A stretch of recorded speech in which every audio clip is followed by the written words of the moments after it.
Welcome. Come on in. It's Thursday and it's happy hour. Home happy hour to be exact, so grab a drink and let's get started. Hey everybody, welcome to this week's edition of Home Happy Hour. I've got my drink ready. Do you? Today we're starting to talk about your disposal. So I know that you probably feel like you've arrived when you have a garbage disposal in your kitchen sink, but there are a few pointers, some do's and don'ts that you're going to want to know about. So first thing is that there's going to be something written in the sink that says InSinkerator or something like that, and that's how you know you have a disposal. Or you've got a switch here that you can turn on, and it doesn't turn on a light, but it turns on a disposal. That's the most common disposal that you're going to see in most kitchens, because those are easy to retrofit on older homes and they are switched, so you only turn it on when you need it. So a few things. All those things that your grandma told you about putting oranges and lemons into the disposal to make it smell fresh and clean it are not correct.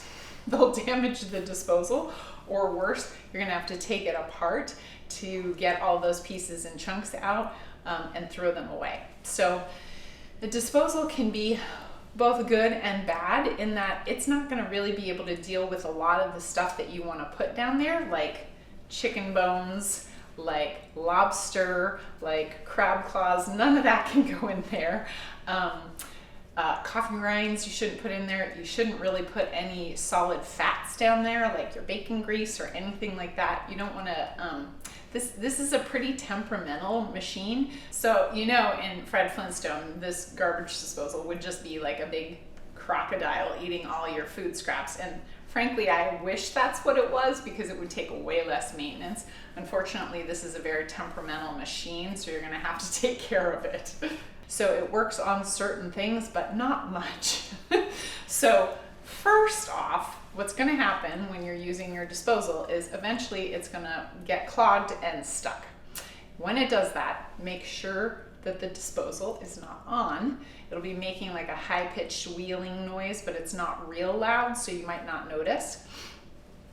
You can stick your hand in there and fish out whatever is in there. Or, let me show you.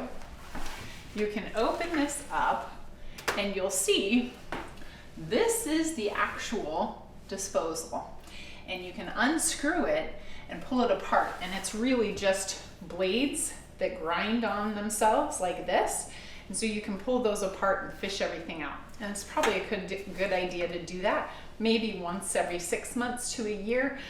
It's going to make a difference on how well it cleans and how it smells, because pieces of gook get in there and they start to decompose and they can smell bad. A couple other things you should know about a disposal.